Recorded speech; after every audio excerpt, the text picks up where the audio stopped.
ጤና ይስጥልን ከአስራት ብሮድካስቲንግ ሰርቪስ የዕለቱን ዜና ይዘን ቀርበናል። ዋና ዋናዎቹን በማስቀደም እንጀምራለን። ቻናሉን ላይክ፣ ሰብስክራይብ፣ ሼር በማድረግ ለሌሎች ተደራሽ እንድታደርጉ በማክበር ጠይቀናል። በአገዛዙ ሰራዊትና በፋኖ ኃይሎች መካከል ራያ ቆቦ አካባቢ የሚደረገው ውጊያ ተባብሶ መቀጠሉን የዓይን እማኞች ተናግረዋል። ፋኖ ቆቦ ሮቢትን የተቆጣጠረ ሲሆን የብልጽግና ሰራዊት ከአካባቢው መፈርጠጡም ተሰምቷል። አፋብን ባወጣው መግለጫ ራሱን የትግራይ ሰላም ኃይል ቲፒኤፍ ብሎ የሚጠራው ታጣቂ ውጊያው ላይ መሳተፉን አረጋግጠዋል። ሙሉ መረጃው በሰዓቱ ይቀርባል።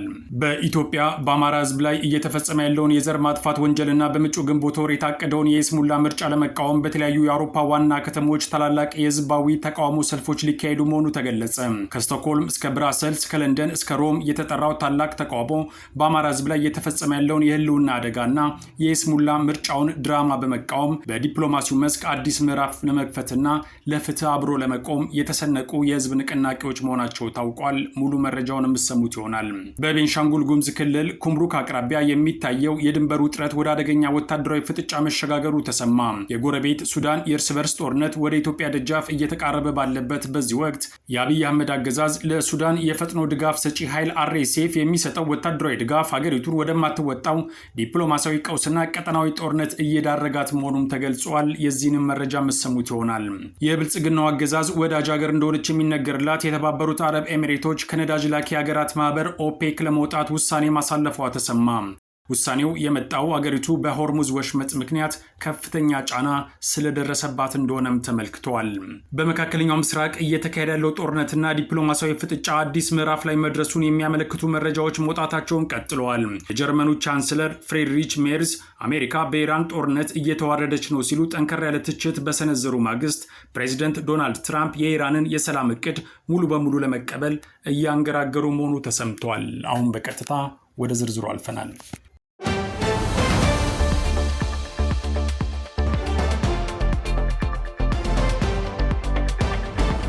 የአብይ አህመድ ሰራዊት በራያ ቆቦ አካባቢ ያለውን ይዞታ በከፍተኛ ፍጥነት እየለቀቀ መሆኑ ተሰምቷል። በአፋብን ሰራዊት ከየአቅጣጫው ጥቃት የሚያስተናግደው የአብይ አህመድ ጦር በርካታ አካባቢዎችን ጥሎ በመፈርጠጥ ላይ እንደሚገኝም የአካባቢው ነዋሪዎች አረጋግጠዋል።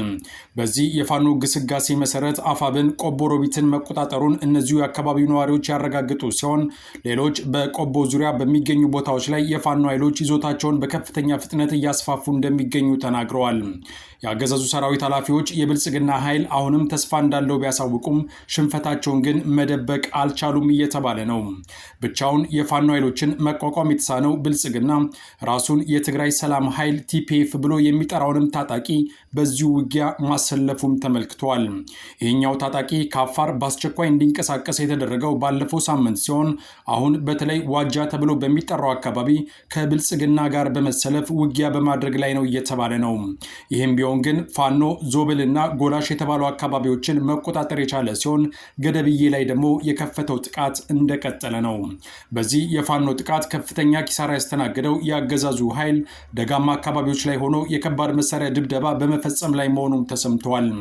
አንድ ጊዜ 10%፣ ሌላ ጊዜ ደግሞ ጭራሽ ጠፍቷል በማለት የሚታወቁት የብልጽግና ጀነራሎች በንግግር ለማምለጥ ቢሞክሩም መሬት ላይ ያለውን እውነታ ግን መደበቅ አልቻሉም እየተባለ ነው።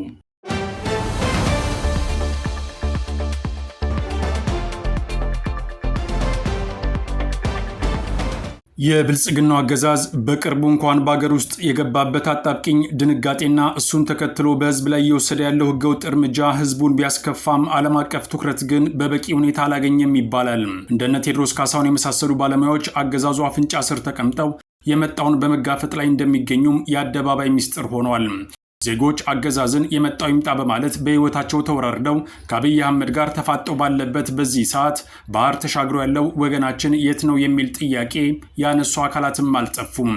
ለዚህ የመጀመሪያ ምላሽ ይሰጣል የተባለው ታላቅ የህዝባዊ ተቃውሞ በመጪው ሜይ 1 ግንቦት 1 በስዊድን የተጠራ ሲሆን የስዊድን መንግስት ለአብይ አህመድ የሚሰጠውን ድጋፍ እንዲያስብበት ጫና ይደረግበታል ተብሎም ይጠበቃል። አገዛዙ ላለፉት 3 ዓመታት የአማራን ህዝብ በመጨረስ ላይ መሆኑንም ለዓለም ያሳያል ተብሎ ይጠበቃል። ትዕይንተ ህዝቡ ይህ ህዝባዊ ትዕይንት በምርጫ ሽፋን አብይ አህመድ በስልጣን ለመቆየትና ተጨማሪ ጥፋት ለመፈጸም እየተዘጋጀ እንደሆነ ያጋልጣል ተብሎ ይጠበቃል። ታዛቢዎች እንደሚሉት እንደዚህ አይነት እንቅስቃሴዎች ወዲያውኑ ውጤት ባያመጡም በሂደት ግን አገዛዙ ከውጪ በሚያገኘው ድጋፍ ላይ አሉታዊ ተጽዕኖ ማሳደር እንደሚችል ይገልጻሉ። በቅርቡ እንኳን የአውሮፓ ህብረት ያቋረጠውን ቀጥተኛ ድጋፍ ለአገዛዙ እንዲቀጥል መወሰኑ አሁንም በቂ መረጃና የሚሞግት የተቀናጀ ጥረት አለመኖሩን ያሳያል የሚሉት እነዚሁ ታዛቢዎች ከዚህ በኋላ በአንድነት አገዛዙ ላይ መሰባሰብ እንደሚያስፈልግ መክረዋል። ዓለም አቀፍ የሰብአዊ መብት ተቋማት የአገዛዙን ባህሪና አጥፊነት ከተረዱ ውለው ያደሩ ቢሆንም ይህንን ፖለቲካዊ በሆነ መንገድ ተቀይሮ ጫናው እንዲበረታ ማድረግ ላይ ግን ተጨማሪ የቤት ስራ ይቀራል ተብሏል። በስዊድን የተጀመረው እንቅስቃሴ በሌሎችም የዓለም ሀገራት ተጠናክሮ እንደሚቀጥል የተነገረ ሲሆን የዲያስፖራው ማህበረሰብ የወገኑን ተጨማሪ ስቃይን ለማስቆም ከወዲሁ መረባረብ እንዲጀምርም ጥሪ በመቅረብ ላይ ይገኛል።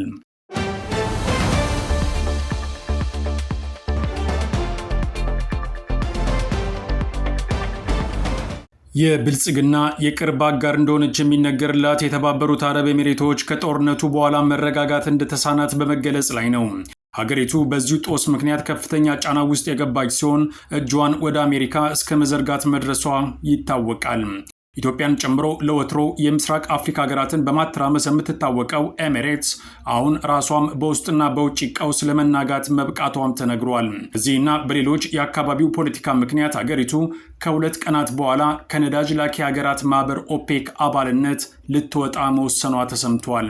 የተባበሩት አረብ ኤሚሬትስ ከነዳጅ ላኪ ሀገራት ድርጅት ኦፔክ አባልነቷ ለመውጣት መወሰኗን ያስታወቀችው በዛሬው ዕለት ሲሆን በቅርቡ ተግባራዊ ይደረጋል ተብሏል። ውሳኔው ከአውሮፓውያኑ ግንቦት 1 2026 ጀምሮ ተግባራዊ የሚሆን ሲሆን ይህም ድርጅቱ አንድ አንጋፋ አባሉን እንዲያጣ ያደርገዋል እየተባለ ነው።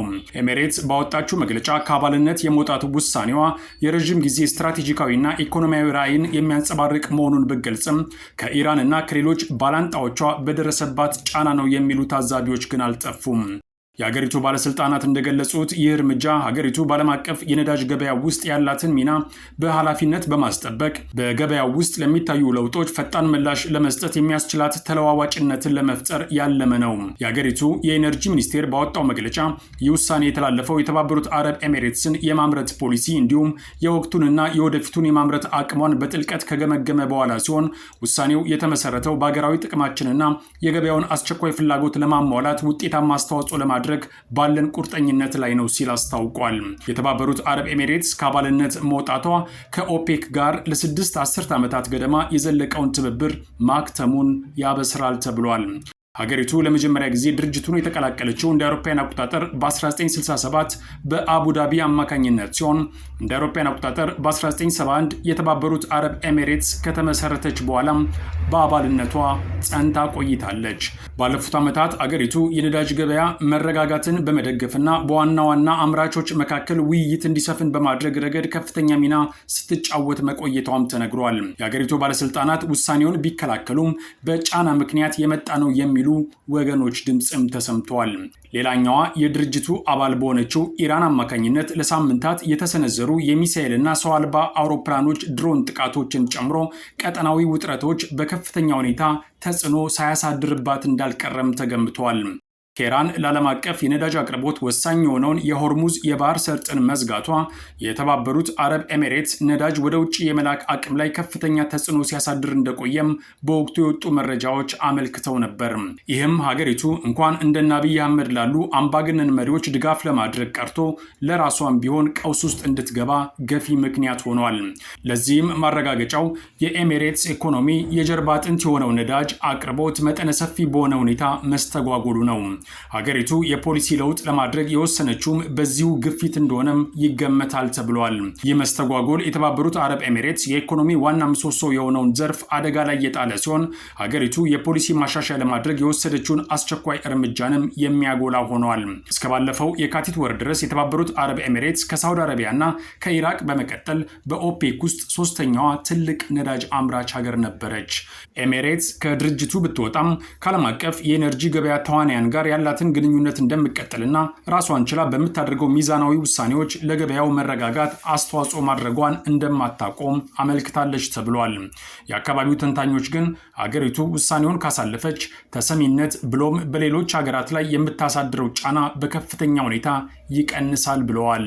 በቅርቡ ከሶማሊያ የተባረረችው ይህችው በነዳጅ የበለጸገች ሀገር አሁንም እንደ ኢትዮጵያና ሱዳን ከመሳሰሉ ሀገራት እጇን እንድታነሳ ከፍተኛ ዓለም አቀፍ ጫና እየተደረገባት እንደሚገኝም ተመልክቷል።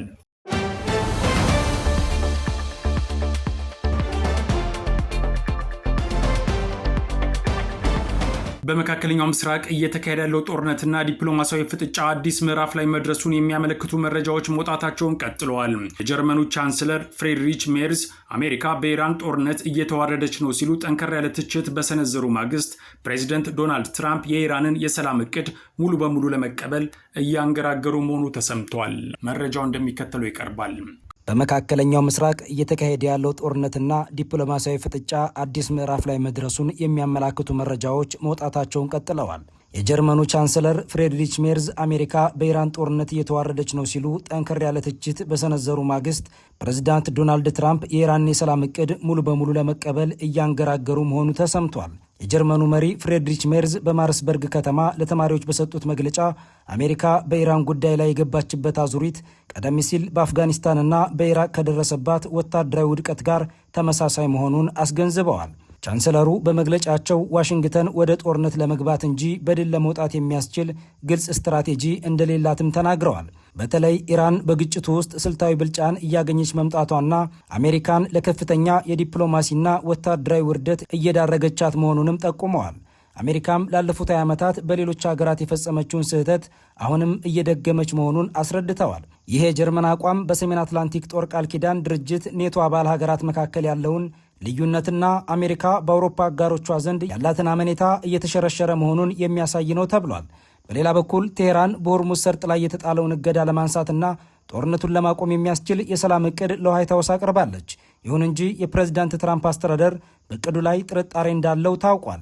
ኢራን ያቀረበችው የሰላም እቅድ ይዘትም አሜሪካና እስራኤል የጀመሩትን ጦርነት በአስቸኳይ እንዲያቆሙ፣ ለዓለም የነዳጅ ንግድ ወሳኝ የሆነውን የሆርሙዝ ሰርጥ ዳግም እንዲከፈትና በኢራን የኒኩሌር መርሃ ግብር ላይ የሚደረገው ድርድር ጦርነቱ እስኪጠናቀቅ ድረስ እንዲዘገይ የሚጠይቅ ነው።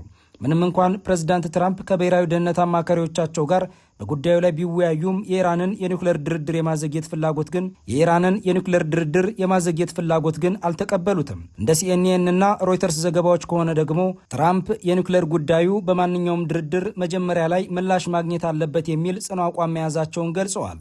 አሁን ያለው ሁኔታም ዓለም አቀፉ ማህበረሰብ በሁለት ጎራ የከፈለው ሲሆን በአንድ በኩል እንደ ጀርመን ያሉ የአውሮፓ ሀገራት አሜሪካ በጦርነት ውስጥ መዘፈቋ ቀውሱን ያባብሰዋል ብለው የሚሰጉ ሲሆን፣ በሌላ በኩል የትራምፕ አስተዳደር ከፍተኛ ጫና የመፍጠር ፖሊሲውን በመከተል የኢራንን የኒውክሌር አቅም ሙሉ በሙሉ ሳይወገድ ወደ ሰላም ድርድር እንደማይገባ እየተገለጸ ይገኛል።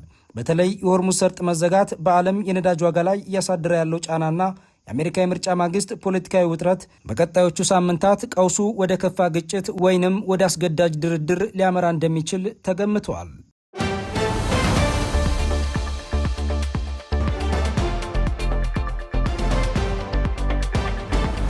በቤንሻንጉል ጉሙዝ ክልል ኩምሩክ አቅራቢያ የሚታየው የድንበር ውጥረት ወደ አደገኛ ወታደራዊ ፍጥጫ መሸጋገሩ ተሰማ። የጎረቤት ሱዳን የእርስ በርስ ጦርነት ወደ ኢትዮጵያ ደጃፍ እየተቃረበ ባለበት በዚህ ወቅት የአብይ አህመድ አገዛዝ ለሱዳን የፈጥኖ ድጋፍ ሰጪ ኃይል RSF የሚሰጠው ወታደራዊ ድጋፍ ሀገሪቱን ወደማትወጣው ዲፕሎማሲያዊ ቀውስና ቀጠናዊ ጦርነት እየዳረጋት መሆኑም ተገልጿል። ተጨማሪው እንደሚከተለው ይቀርባል። በኢትዮጵያና በሱዳን አዋሳኝ ድንበሮች በተለይም በቤንሻንጉል ጉሙዝ ክልል ኩርሙክ አቅራቢያ ያለው ወታደራዊ ውጥረት ባለፉት 48 ሰዓታት ውስጥ አዲስና አሳሳቢ ምዕራፍ ላይ መድረሱ ተመላክቷል።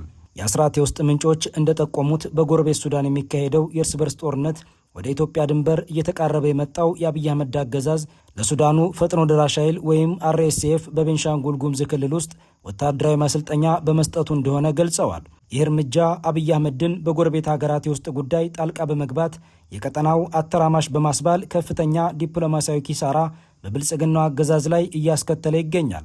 በድንበር አካባቢ የሚካሄደው ይህ ወታደራዊ ቁማርም በንጹሐን ዜጎች ላይ ከፍተኛ ስጋት መደቀኑ ታውቋል።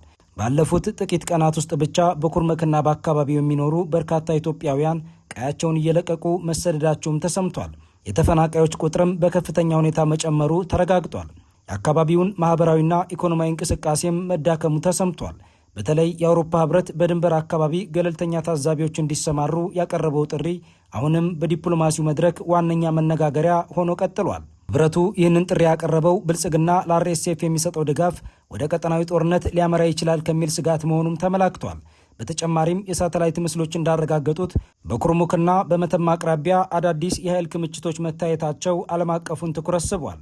የቀጠናው ተንታኞች እንደሚሉት ይህ ውጥረት ከድንበር ደህንነት ባለፈ በሁለት ዋና ዋና ጉዳዮች ላይ ቀጥተኛ ተጽዕኖ አለው ሲሉም ተደምጠዋል። አንደኛው የህዳሴው ግድብ ደህንነት ሲሆን የሱዳን መንግስት በግድቡ ላይ ያለውን አቋም እንዲያጠናክር የሚያደርግና ስትራቴጂክን አቅምን የሚያሳጣ ነው የተባለ ሲሆን፣ ሁለተኛው ኢትዮጵያ በቀይ ባህር ጂኦፖለቲካና በዓለም አቀፍ ደረጃ ገለልተኛ እንድትሆን የሚያደርግና ወደማይወጣ የዲፕሎማሲ አዘቅት ውስጥ እንድትገባ ምክንያት ይሆናል ተብሏል። በተለይ የቀውስ ጠማቂው የአብይ አህመድ አገዛዝ በሱዳን ጦርነት ውስጥ ወገንተኛ ሆኖ መገኘቱ ሀገሪቱን ለከፋ አደጋ እያጋለጣት መሆኑንም ተንታኞች በመግለጽ ላይ ይገኛሉ።